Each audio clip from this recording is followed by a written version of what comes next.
everybody has an emotion of money in a different way, and it starts with how you were raised, because it's the first way we learn about it, 100%. right? So how does your parents look at it, your mother look at it? Then if you get in a relationship, how was your partner raised in money? And then if you get married, well, now you're blending that relationship with money with this relationship with money. You know, how many times we watch the funny videos of the wife wants to buy something and the husband says no, or it's the husband that has the spending problem, right? And the wife is saying no.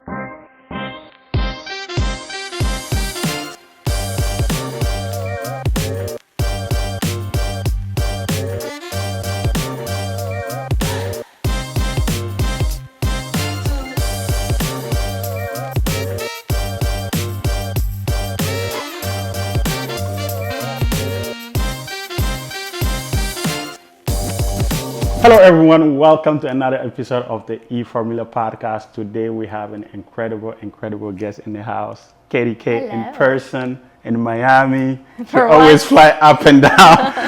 Through Miami, Through the over Miami. But never stop by. But today we are blessed to have her in the house. With everything that you have done, I know we need like maybe 10 minutes for an introduction, but I tried to do it in a shorter time as much as possible. So Katie is a serial entrepreneur from Canada. She has built and exited 17 businesses as of recent update from Monday. And I got the data earlier. And while doing that, she managed to also build other businesses that she's holding. She have held all throughout, and find time on top of that to help other business owners, coach them through how they can build businesses that will make it easy for them to sell it eventually. So I'm excited. I know we're going to learn a lot. Me personally going to benefit from this conversation tremendously. Katie, Yes. I know with all the accolades, right, you just didn't get started overnight. Went through the process. You started like in anything anybody have to start very small. How was the story before all of that got started from the beginning? So I started entrepreneurism when I was 19 years old. So I always say I'm an accidental entrepreneur. I didn't want to be an entrepreneur. I come from a family of business owners, and for me as a kid, I was used to having, the parents that were always flying around and busy and doing the life I'm doing now. And so as a kid, I was like, oh, I just want to be a teacher. I just want to go to work, come home. Relax. Because as a kid, my parents, it's not something that they did wrong. It's just you always want what you don't have, especially as a kid, right? 100%. So I was very much going a different path and a different route and assuming that that's what I wanted. And I was in my first year of university and came back home and accidentally started my first business. Wow, and accidentally. Yeah, it was definitely an accident. I was bartending and serving, and so that was like my job to help pay for my college and university. And I started selling vapes and CBDs, and I started selling them at a little farmer's booth market on Saturdays. Wow, vapes and CBD. Yeah, so that was the company and that was the industry. But I didn't, when I had that little booth, I started to quickly realize I was making just as much at that as I was, if not more, when I was bartending, right? Oh, wow. And so it was hard in the beginning because I'd bartend till 2 or 3, and then I'd have to be at the booth for like 7 a.m., right? Wow. And there's, of course, time travel and getting back and forth between those two jobs. So once I started to realize it, I also realized with bartending and serving, you are your own entrepreneur. How good you are at selling something is, how well your tip is going to be, how high the bill is going to be. So I started to realize that I was probably supposed to go into entrepreneurism, and really just took that one little stand, turned that into my first location. Wow. And then that's when we scaled. We had 12 locations globally, 2 wholesale companies, and I exited all that by the time I was 23. Wow, in 4 years. Yeah. Imagine every single business owner, right? Like the first businesses, chances are that they're going to fail at the first business and start over again and eventually get to success. You had like a one at bat and you had a home run. Yeah. What do you think contributed a lot into that? Is it timing? Yes. Yeah. I actually just had this conversation with someone at lunch, and I was saying that, I'm humble enough to admit I was in the right place at the right time. I don't want to devalue my success and say that, I didn't put the work in and I didn't sacrifice, because I 100% did. It took a lot of resilience to even just get in the door in the first place, and 100%. the balls it took, I would say, to just go as heavy as I did into it. The way I kind of looked at it was, I'm 19 and then 20 and 21. I'm like, what's the worst case scenario? Like, I bankrupt myself. Okay. I lose everything. Okay. Like, I'm 20 something years old. I'll figure it out. And I feel like when I'm coaching older entrepreneurs now, that's something that I try to instill in them. And even if they're 50 or 60, you know, like, you still have a lot of life left. 100%. I would never bat for the fences like I did when I was 19 or tell someone to do that. But I think people don't take the action and don't take the moves because they live in this fear of comfortability. And that's why a lot of people stay in their jobs and they don't even go into entrepreneurism in the first place, right? So 100%. So for me, it was just kind of going after it. But I do really feel it was right when they came out. So it was the beginning of the industry. We created our own flavors, so we really kind of ecosystem the business. So it wasn't just I had my stores and I was selling product. It was then I was creating the product. It was manufacturing. And then I was taking the product and, you know, making sure all of my competition was selling my product. So then I had a massive wholesale company, and it didn't matter what you went into a variety store or a gas station, it was still my product. So now I'm owning the market without having it's just not physical stores, right? So the stores turned into warehousing in the back, and then the front would be like the actual marketplace. Wow, Yeah. That's incredible. You know, like, just talking through this, I know there's a lot of things that you have to learn along the way. Yeah. What do you think you have learned in your first business journey that you like wish you know when you first started, that have contributed to the massive accelerated success that you had after that first exit? I would definitely say, so I always say store 3 was a failure. Store 3 got replaced, but my first store, my third store, sorry, when we got into it, it just started bleeding money. And I didn't know that my competitor was 3 doors down from me. Oh, wow. And within the day of opening it to I think it was 3 weeks later or something, we had closed it down. I had subletted the unit out. I took all of the product and I moved it to a different location. So I really moved quickly. And I think that that's really, you know, some people hold on to the dream, or they fight until the very last penny. And the second I saw a problem, I acted on it. So I think that initial, you know, being able to pivot quickly, that lesson has helped me so much now. Wow. So, and I was really young when that happened, but I just knew, like, okay, well, I have 2 stores and I'm going to lose these 2 stores if I don't fix this. So it was kind of going a little too fast too soon as well, because I was just trying to go rapidly fast. And once I really zoned in and had like my system, then I was able to go fast, because then I was opening like a store a month at that point. A store a month? Yeah, we'd be in and out. We'd open the store, we'd get it all going, and we just pick the geographical areas kind of based off of the wholesale companies as well. And then we would just run with it. So wow, incredible. Yeah. So in the first 4 years, right, how many stores did you have when you was exiting? 12. 12 stores in total when you was exiting. Wow, incredible. We were in thousands of locations, but that would be the wholesale companies. But our physical stores were 12. Yeah. Nice. When you first started, did you have like resources? Because, you know, a lot of entrepreneurs, when they first start, they're really low on resources. And a lot of time, you know, finding expert advice, expert counsel, like somebody that wants your counsel right now, they will have to make a substantial investment that is worth your time. Yeah. For somebody that is just starting, like where you were on your first, second store failure, you had like your own intuition that it's not going to work, but did you get to benefit from some other insight from resources that you have looked into? At the time, like, I didn't have a mentor or coach when I built that business. I always say I wish I did, because I would have 100 locations. Like, I would have just kept going with it. And the reason I exited was, I mean, now vaping is still around. We still have vaping, but at the time we didn't know if they were going to ban vaping or if they were going to take the flavors away and only keep the tobacco flavors. And there were so many question marks. And so I really just had to be like, okay, I'm going to sell, and I'm just making the decision and ripping the Band-Aid off.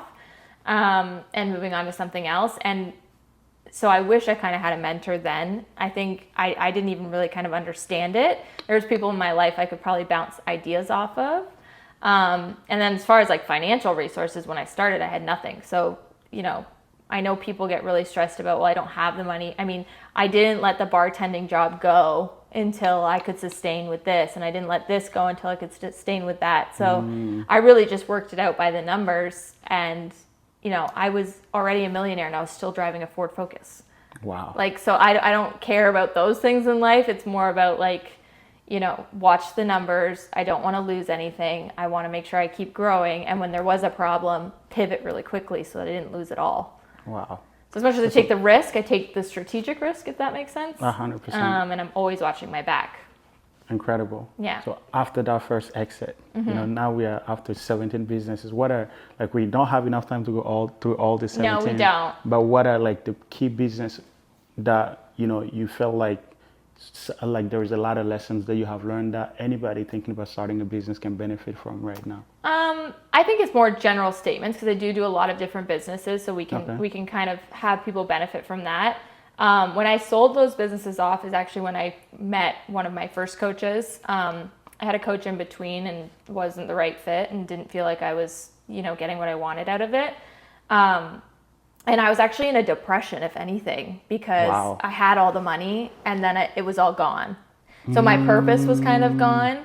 And that's the person who actually convinced me to start mentoring people. So I always say coaching and mentoring, it's the thing I make the least amount of money in, but I love it the most because it is like kind of a purposeful thing. And I get to make sure my clients are having success. There are people who will listen to this who have had a lot of money who will resonate with that for sure. And for the people who are going to have success, if they're trying to hit the bar of I want the house or I want the car or I want this or that, when you have it all, you're going to realize it didn't mean anything at all. 100%. So it's good to like really get that core base solid. And then now, like with everything that I'm doing, it's the lessons that I've learned is the zeros on the screen really don't change. There's a fear factor of, if I go do $1 million deal to a $10 million deal to a $100 million deal, that there's just so many factors in between.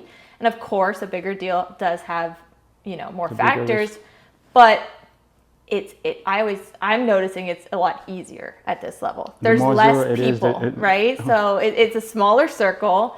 It's real people doing real business. And that is a mental kind of shift you have to have as well. Like each level you go, and I think I'll have it again and again personally, but yeah, it's not this mental block. And the third thing would be emotion to money. So I really don't have an emotion of money. So everybody has an emotion of money in a different way, and it starts with how you were raised because it's the first way we learn 100%. About it, right? So how does your parents look at it, your mother look at it? Then if you get in a relationship, how is your partner raised in money? And then if you get married, well, now you're blending that relationship with money with this relationship with money. How many times we watch the funny videos of the wife wants to buy something and the husband says no, or it's the husband that has the spending problem, right? And the wife is saying no. And it is how we look and we think about money, and you have to kind of reset that belief system, because if you don't, you're always in fear. So whether it's I want to get a mentor and I have the money to get the mentor, but it just scares me to make that payment. Make that investment. Well, you need to work. That's an internal thing you need to work on, right? And it's the same in your business. If you want your business to grow and you have worked out that you need to spend $10,000 in marketing, okay, but you just can't pull that trigger because you have this, oh my God, I'm spending $10,000, right? So I that's why I don't have an attachment to it. It is kind of the Elon Musk mentality, which can be very scary as well 100%. Because you can put it all on the line and lose it all.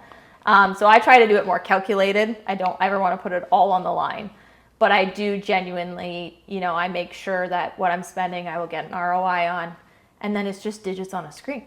Like it is the formula to get me to where I want to go. That's powerful. Like even in my business, when I first started my agency in 2016, I would do everything myself. It's like, okay, if we want to get a client ranking, this is the steps that I need to go through. Right. I'll go through everything all the time because I know that, okay, this person wanted me to outsource it to them, but they want $50, for instance, and I can take 5 minutes and get that done. Yeah. But those 5 minutes adds up, and you get your days. Start with those 5 minute, $5, like $50 stuff. Yeah. And you're now going to be able to go after the $1,000 stuff. Yeah. But the minute I learned that, you can just. It changes everything. The quicker you invest the money into the business, the quicker you're going to grow. Yeah. That's definitely a mindset shift that I have. And it really is. It's how we're raised. 100%. Like I always say, I was raised like kind of two different ways where mom and dad. One was very like, never really looked at the bills and always just kind of like money's always flowing and we'll always like, so there was always that mentality. And then my other parent was always very, kind of watching everything. So in a way I feel like I'm blended, but I also had to reset it, because especially when I first made money, I was terrified. I was like, I'm going to lose this if I don't pay attention. And maybe that's what made me successful in the beginning, because I was so conservative. But then I started to realize, no, like there's certain things I do need to spend the money on and why 100%. I need to. And there's also the people who will just kind of throw money at anything, and that's not good either, right? So once you identify what your emotional money is, and it's not an argument to get into with your family by any means, it's like, okay, well, yeah, mom is always like this and dad was always like this. And okay, I have these habits. And if you're in a relationship, you need to break it down with your partner and be like, okay, well, they're raised like this. Maybe they're from a European family and they want to pay their mortgage off because that's like the European thing to do, right? Well, we all know, no, leverage your home and invest the cash in your home, right? So it's just kind of funny. I mean, it could turn into relationship coaching very quickly, but I'll work with my clients and I'll be like, bring your husband on the phone or bring your wife on the phone, because there's a reason they don't want to do something. Pull right? the trigger, yeah. That's definitely three powerful points there. Yeah. Any other thing that comes to mind? Those are like the biggest lessons. The only other thing that I have definitely learned is we all have ideas as entrepreneurs, and I think that, I talked about it yesterday at the speech, but I said the businesses that we talk about all the time that are never going to go anywhere. When you're a real estate agent, right, or you're in real estate, everybody says, well, we're never going to go out of business. Everyone's always going to need somewhere to live. Yeah. And I always take the business side to that, and I'm like, yeah, the plumbing business is never going to go anywhere. The painting business is never going to go anywhere, because people are going to always fix things up, right? And so that was my second set of businesses, was construction. And I think staying in my lane of those businesses that will never go away, there's millions and millions to continue being made in 100%. These little avenues, versus, yeah, of course I have ideas and these crazy things I want to go accomplish, but, to actually do the Elon Musk, the Jeff Bezos, the Warren Buffett, it's one in a gazillion. 100%. So I always say secure yourself first, and whatever your lane is, and make sure you have a good nest egg and you're where you want to be financially in life. And then you can do the odd unicorn project and bring those in, right? Because of course there's things I want to accomplish and do, but 100%. You have to secure yourself first. 100%. I think I need to take this advice to heart, because I think I started my unicorn run very early on. Yeah. And I was like I needed a couple more years before I venture into those type of stuff. But Great lesson. I'm gonna take that myself and see how I can re-strategize around it. Today, having built and exited 17 businesses, I'm sure there's a lot of different categories you got yourself into. And do you have a strategy that you can share to anybody? Some people have funds and they just want to be able to align themselves with the business, right? And they don't know, they don't want to overbuy. They don't want to, miscalculate the opportunity. I know you have a famous concept of buying a house for $1, buying a business for $1. Yeah. How, share that concept, because I believe that it's a very important aspect if you want to get into business. I think, I look at it, so I have big real estate portfolio, but I always say real estate is very boring. Real estate is going to go after the market. Yours only have so much leverage. You can negotiate deals, and yes, you can do very well in real estate, but you only have this window, right? You need a buffer. You really can't go. You're not going to sell a house for 900 times what it's worth, right? 100%. It's never going to happen.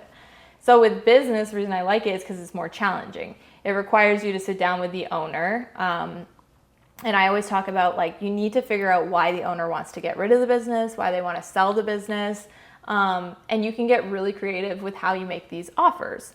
And the one that we had purchased for $1 was literally, he just didn't have the capital to continue to bring the business back off the ground. So not only did we negotiate that deal for $1 and came in and took over, which there was an IP there. He does own the patent on the product. We came in and funded to get the first order and to order the first set of product to come over.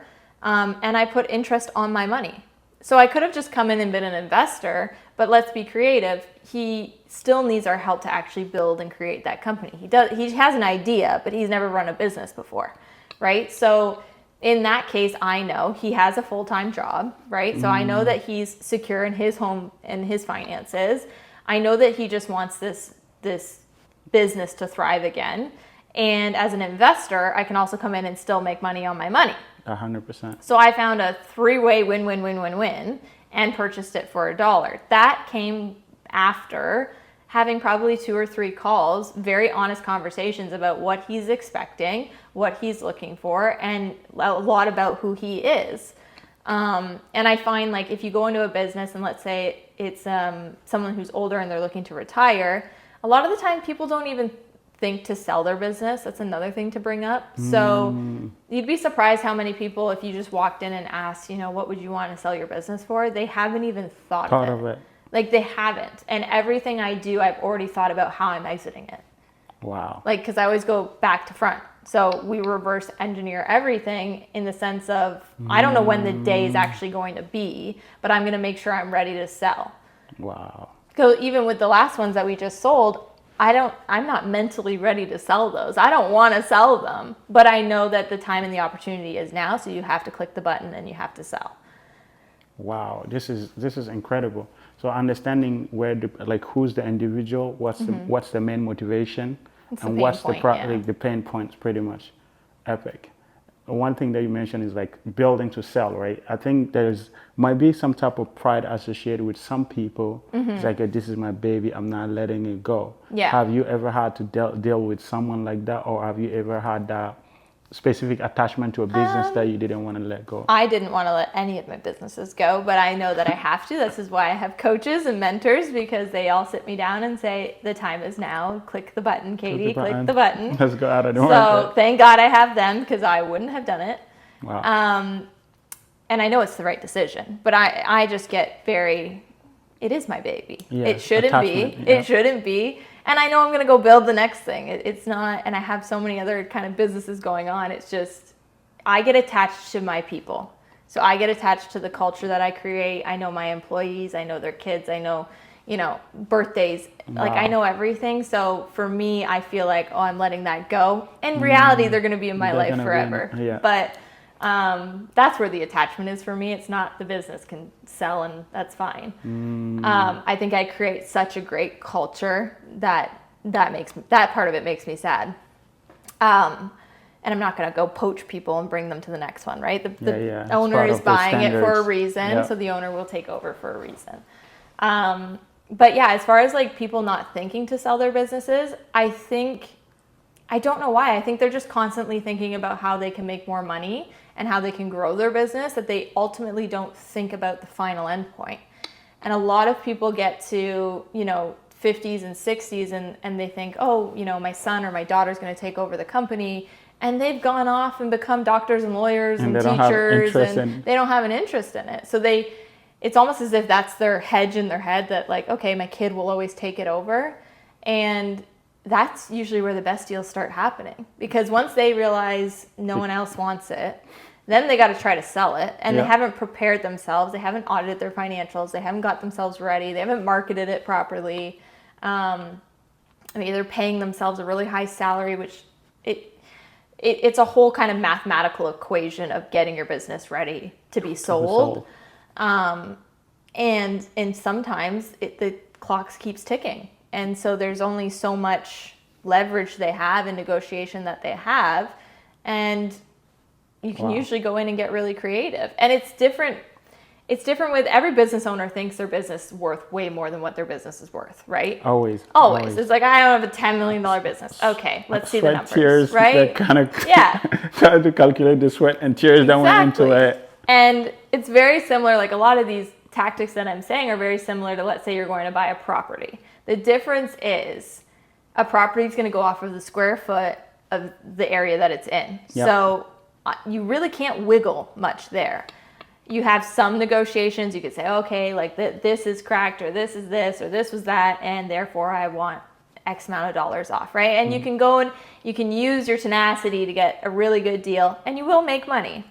With business, you can nitpick on thousands of factors. Wow. Right? It could be the teams, the employees, the equipment that's there, the building that it's in. There's so many factors that you can now go in and nitpick at and bring that price back down to a realistic number. Once you get it to a realistic number, now you and the owner can sit down and do a deal. A deal. Right? Wow. And nobody wants to take, here's the other difference. This is where people think they need tons of money to purchase businesses and they don't, is like a property where they're not going to pay tax when they sell this property, a business they're going to pay tax on, right? 100%. So with the business, you can then go in and say, okay, well, I know you're not going to want to take the tax hit on this all up front at once. So can I give you $10,000 down and give you payments for the next X amount of years?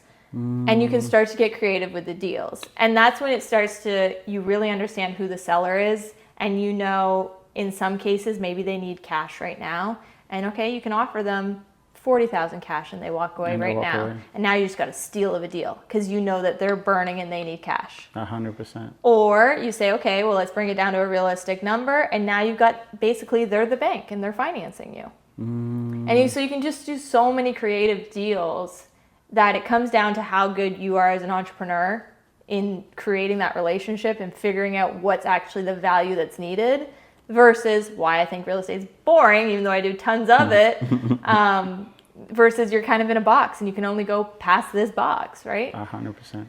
So I know now you have a coaching program where you teach people how to build a business to sell, right? Do you also happen to have a specific program that you teach people how to buy businesses? So I just have, I don't even have a program. I just have one-on-one coaching. Oh, one-on-one coaching, not a program. Not even a program, yeah. They just come in with me and yeah, I can teach on either of those things. My first session is always like, tell me where you're at. Let's be realistic. Here we are. Where do we want to go? And then it's just like I do with my businesses. We go back to front. And if it's not realistic, I tell my clients it's not realistic. We can't jump from 100 grand to 10 million. It's not going to happen, right? So there's no pipe dreams. We sit down, we say, okay, this is where we are. And my one client, she went from 7 figures to multiple 8 figures in less than 2 years. So I'm very much about the numbers. And now I'm teaching her how to start doing mergers and acquisitions. And I'm like, we could go to the hundreds of millions if we wanted to. And, nice. And just trying to like break them out of their comfort zone. But it's very strategic as far as it is one-on-one. It's direct with me. And that's why I can't take tons of people on, because it's I want to eventually partner with most of my clients if there's a way we can do business, because then I know you've listened, you've implemented, it worked, you're successful. What else can we do together? I now know that you're someone I can rely on and trust. 100%. So like throughout this stuff, right? Like one of my things is when I started getting some capital coming, it's like, okay, I was always interested in like venture capital, right? So it's like a passion project for me. I want to see myself like, hey, giving money to businesses and being the guy behind the scenes. It's like something that I feel passionate. Like angel investing? Yeah, it's something that I feel passionate about. I want to see myself as that. Yeah. And 9 times out of 10, your passion project is not the project that's going to make you money. Yeah. So I went in there and I just lose an incredible amount of money in the first businesses that I invested. And could have told you that was going to happen. And then I got out. So in your investment journey, did you have you ever like gotten into a project with pure passion, and how did it work out with you? No, I'm really, it's going to make me sound like a robot. I am really emotionless when it comes to money, investing. So when I want to go do good in the world, I go do good in the world, whether that means donating, charity, church, whatever the case may be. I would rather do that than mess with my money. So I keep it very, very strategic. I remove the emotion. I would say I am more emotional when I go shopping, which I don't even really do. Like that would be an exchange of money that would be like, oh, okay, I'll treat myself to something. But the other way around, I'm very safe. I make sure everything's collateralized. I make sure the worst case scenario, if it were to happen, I'm still safe. And I think that comes from not being burned in investing, but just being burned along the way in life and in business. And so my trust level, like I just don't trust anyone. We have to get to the level that we trust each other.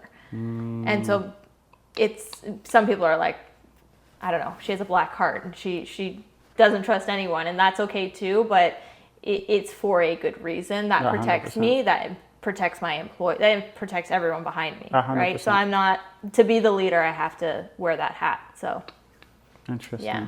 So did you have like an incident that happened? Sounds like you have like an incident that really impacted you in so many ways. What type of lesson have you learned from it? Yeah, I've had many. I've had severe health issues. I still deal with those to this day. I've had like safety issues and things like that I've dealt with. And I think the lesson that I've learned from it is, I used to tell myself it can never get worse than this. Like something really crazy would happen and I would say, it can't get worse than this, can't get worse. And then it would. And then it would. And then it would. And I think that, I just find a way to keep like the rock in the tidal wave. Because so long as I am breathing, I cannot control everything else going on around me, the people around me, the actions people make. So I really just try to zone in on the fact that this is my rock, this is my safe place, that I can always be here and let the chaos happen. And that did build resilience for sure. So when something really crazy happens now, I don't even blink. It's like, I assume it's going to happen. It's probably where my expectation levels have, and why I say I don't trust anyone. And like, when it comes to investing, I'm so like careful. And I think it's not just me. I've also watched people go through it on their own. And so I've learned from them to protect myself even more. So yeah, surrounding yourself with people. And, people always ask, how did you become successful? Or what's your, like, people will be networking, right? They'll be like, oh, what's the secret? Or what's this? And I always ask, what was your failure? Where did you fail? And then how did you get yourself out of it? It's like my favorite question to ask. Wow. It could be something silly as like something in their personal life. It could be something massive in their business, but I want to know, why did they fail? How did they fail? And then how did they get themselves out of it? Wow, and mentally powerful. Get yourself out of it, because that's the hardest part. That's powerful. Like there's some events that's going to happen and you would feel like it's the end of the world, and like there is no coming back from this moment. Like we was talking in the car on our way here. Yeah. It's like we don't even know what this outcome is going to be. The outcome of this specific event is going to be until later. We might think that it's the worst thing that would have ever happened to us, and it turned out to be the greatest blessing. Yeah. Maybe like the lessons that you have had was like placed at early on in your career, rather than 10 years from now, where you have a lot of stakes, a lot more at stake. Yeah. So powerful stuff. Being a busy woman, right? There's this this question. It's very easy for a successful man to find a woman to be in their life, but it's always known that for a successful woman, it becomes a little bit more challenging to find somebody that that can relate to you in so many levels, or that, I don't know exactly, but I know what you're trying to say. Yeah, there's some struggles when it comes to dating as a successful woman entrepreneur. What type of a lesson have you learned from the journey, and what are you currently doing to position yourself properly? I think women, especially women in business, anyone who's highly driven and in their career, I think you have to, number one, like, I just don't publicly show anything of my personal life. It's no families on there. I don't show anything, and that's my personal choice. I believe it can protect me and keep that off.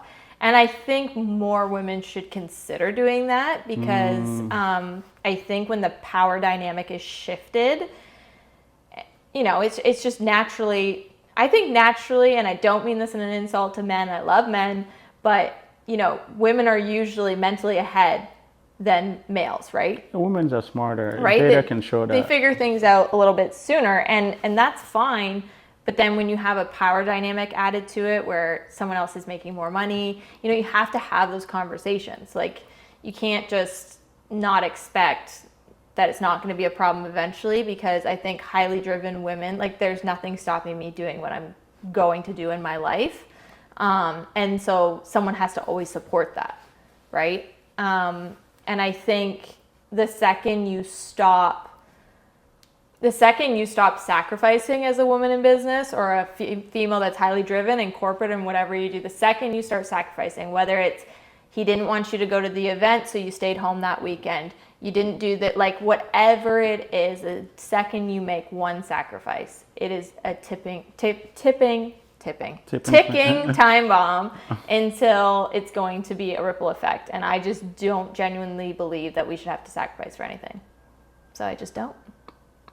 And anybody that comes around has to, face the situation as it is, and the framework that you have established around yourself. Yeah, I think you can build lives around each other, right? Like I think that there is very much that, but there shouldn't be a guilt that just because it's a woman that's in business that we should suddenly switch. And to be honest with you, I'm usually on the men's side of this conversation because women are crazy. Like, I feel worse. I know highly driven women, and I know a lot of my good friends are going to yell at me when they listen to this, but they struggle to meet people, and I understand that. But 9 times out of 10, it's the women who are crazy. What we forget is when not crazy, I shouldn't say crazy, but they're trying to get after something that's not genuine, right? So when it's a woman who has the money and it's a woman who has the power, we forget that that's also something that we go through, right? Like, there's no one that's going to want to date me that isn't thinking, well, 1, her bank account, 2, her power, 3, the people she knows. There's always going to be an angle, right? And that's just natural when you first meet someone. And then you have to kind of break through that and actually build a relationship with someone. But I also think women who are very driven and are very successful, they have to make time for it if it's something that they want. They have to build it into their schedule. 100%. Because I think we are tunnel visioned. We are on a mission to do one thing and one thing only. So if it is important, then you have to build time for it. Wow, powerful. One of the constant conversation that you hear is that women that have established certain type of authority for themselves in the financial world or in the social world always look to be with people that are over them in some sense. Do you feel that type of No. I always say I don't care what anyone does, what their career is. I am such a human integrity based person that it's the human being, and I think that comes down to my emotion of money. Because nothing you could show me, right? Let's say it's nothing you could present to me, whether it's power, money, success, is going to be the thing that's going to attract me to the human being, right? So it's always going to be who they are, their integrity, their morals. Do they have the same belief system as me? And then it's, do you support my ambition? Do you support my goals, right? Wow. Interesting. So for a woman listening to this podcast that is thinking about, because in society you have a constant battle, right? Establish yourself, get a husband, start a life, and you're going to be happy. And there is the other aspect of it, women empowerment, go and build your life. And if a man can, and then a man is going to come to your life, and you don't have to worry about the man living your life and you not having any option. What would you say, what would you give us a woman that is out there that haven't started any of this journey? They just got out of college thinking about a career or getting married. What would be? You have so much time. I just had this conversation the other day. It's also women are supposed to have children and all these things. You have so much time. So I think when you get out of college or you get out of university, and it's happened, all my friends are married with children, you adapt to it or you break out of it, right? And if I was getting out of college now, I would delete every social media app and stay on one lane and just work, because you have so much time. Even now, if I want children, I still have another 10 years to have children. And everyone will always, are you having kids? Are you having kids? Are you having kids? I personally can't have kids. So I now know that science is going to come into that equation, right? So how many women think, they wanted to have a child. Okay, well, there's still other options. It is now normal to have children at 40 years old. 100%. So I think they're always in a rush. And if they were in a rush with their dreams as much as they were in a rush for that, they would be 10 times more successful. And if they can just focus on that, they will go very far. Oh, this is really powerful. Another notion is that girls are actively, like most girls are actively looking to align themselves with a successful man, and not thinking of themselves as having the possibility. They don't want to do the work. They don't think of themselves as having the possibility to be the successful one either. They just want to run after experiences, the yachts, the Birkin bags, the trips. And then what would happen, like they live that life for 10 years and they sit at like 30, 35, not having any valuable skill that they can bring to the marketplace, a marketplace that is very ferocious. Yeah. And they haven't learned any, human skills, like engagement, relationship skills, because they always thought that like, I'm beautiful, I can do whatever I want. Yeah. And that's where depression starts, and it's hard to get out of.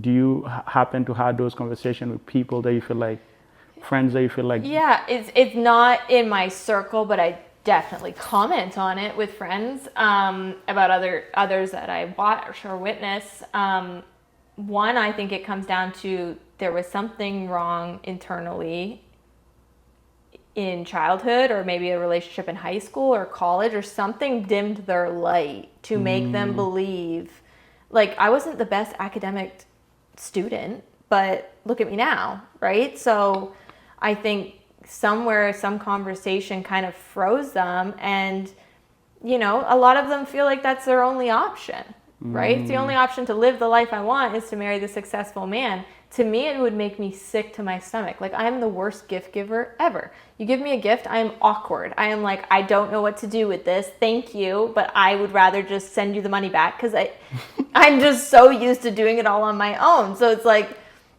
that's just me on the other spectrum of it. But I think that they have something broke their spirit. And therefore, like, if I want to live this glamorous life, well, I got to go meet the man that's going to give me the glamorous life. And I'm sorry, but all these men that you go and meet who give you this glamorous life, the same way you met them is the same way they're going to leave. Wow. And then 100%. you'll be broken again. So something's now crushed your soul a second time. And yeah, like you said, you have no skills, you have no life outside of them, you have no business or career that's going on. And I just think that, like, no matter the relationship, you should go into it, finances should always be separate. That's my belief system. It doesn't matter if you're both winners, it doesn't matter if one's higher than the other. Like, it should just be separate. 100%. And then that way, there's never an argument. Like, it's only about the relationship. 100%. There is like data that shows that most marriages fell because of financial problems. 100%. Yeah. I definitely deal with that with, entrepreneurs and coaching them and witnessing. I've gotten deals and buildings and houses from divorces. Marriage isn't easy. Relationships aren't easy, but at the same time, we should all be smarter in preventing these things from happening. 100%. Like, you should be able to have a conversation about a prenup, even if you're not the breadwinner. Like, it should be about the relationship. It shouldn't be about the money. So 100%. I know you like macarons, so I was like, I'm gonna get macarons and give it to Katie. See, that I'd be really good at. Be like, ooh, these are macaroons. I'll eat macaroons. When she comes to the podcast, but this happened all of a sudden, and didn't get it. The thought was there, and then I didn't have to have the awkward moment. No, I would have eaten those. Oh my God, that's incredible. I feel like we have really covered a lot of ground from business perspective and personal life perspective, because it's very easy. We often hear about the successful male, right? Talking about their standards, the type of woman they want in their life. Yeah. But I think this is an opportunity to also like get to see a perspective from a successful woman. What type of men do you want in your life? I just want to be happy. That's it. That's all I care about. I think it goes back to like that whole conversation we were saying of like the financial and the monetary, and none of it means anything to me. So I just want to be happy. I want to have my foundation and being able to run and keep doing what I want to do, and making sure that person can continue to do what they want to do. I don't want someone else to sacrifice for me just as much as they, like, vice versa. Vice versa. So Yeah. I have my favorite saying that, if they ask me what type of girl you're looking for, I'm like, I'm looking for a girl that is emotionally responsible of her own emotion, Yeah. financially responsible of her own finance. Finance is great. No, It's called Chat GPT. It's AI. it's AI. It doesn't exist. You have to create that. So I'm like, yeah, this is the woman that I want in my life. So I think this is really dope. We can keep this going as long as possible. I know we have other things to get into. I know. So we're going to wrap it up. For your last word for somebody, any entrepreneur in general, thinking about starting the entrepreneurial journey, what would you say is the best place to start with the current economy, the current everything that is going on, and all along with your experiences? Like starting from scratch, Starting from scratch. I talked about it a little bit yesterday too, but I think I think buying businesses is the time is now more than ever. I've enjoyed doing it for a while now, but the reason I say that is just where the financial world is. And I don't want everyone to hear this and say, okay, well, great, that means I need money. I think that if you came up with a plan and came up with maybe a deposit amount and how you were going to get that deposit amount, even if that meant bartending, doing all the things we did when we started, and have that little cash pot, it's the exact same thing as going and saying, I want to buy one rental property. I just think that your opportunity is better in business right now. So I highly recommend that people do that. I also think that you should make a financial plan before doing it. I don't think we should just rip off the Band-Aid and go buy a business. So keep something within your wheelhouse. Like if you've always been in a specific industry or you liked a certain thing in school, like you kind of have a strength somewhere, go try to look for a business in that strength first. You can start to get, into all different industries down the road, but start with what you know. Start with a solid base. Yeah. Pretty much. Powerful. Yeah. Guys, there you have it. Are you a big reader? I am a little bit of a reader. For somebody starting up, what books have you read in your journey that you feel like have helped you, or somebody that you have listened to that have helped you a lot in your journey? I do listen to a lot of podcasts actually, but we were talking about this earlier. Art of War definitely made me a really good negotiator. I think it built resilience and made me a good negotiator. And I think people should read it multiple times at different parts of your life. It's one of my favorite books. It's very powerful. One of my main quote that I try to live by until today. He said, "Do not rely on the enemy not showing up. Rely on your own ability to feed it to face the enemy." It's perfect. And I So was good. like, wow. Makes us all into like army people instantly. So it's definitely a great book. You should definitely read it.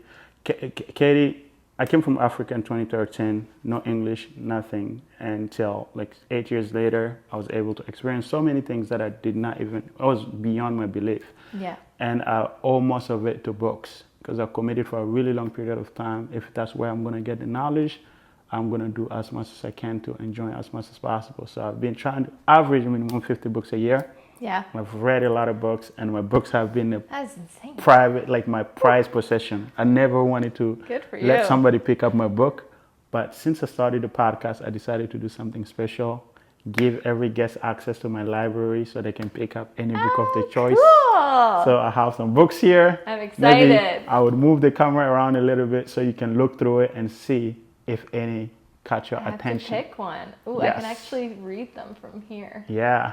Anything Ooh, interesting? I see loyalty, and I love loyalty. Nice. The Higher Loyalty. Higher Loyalty. Is it a good book? Yeah. I haven't read that. yet. Oh. It's got new books in. The Higher But Loyalty. sounds interesting.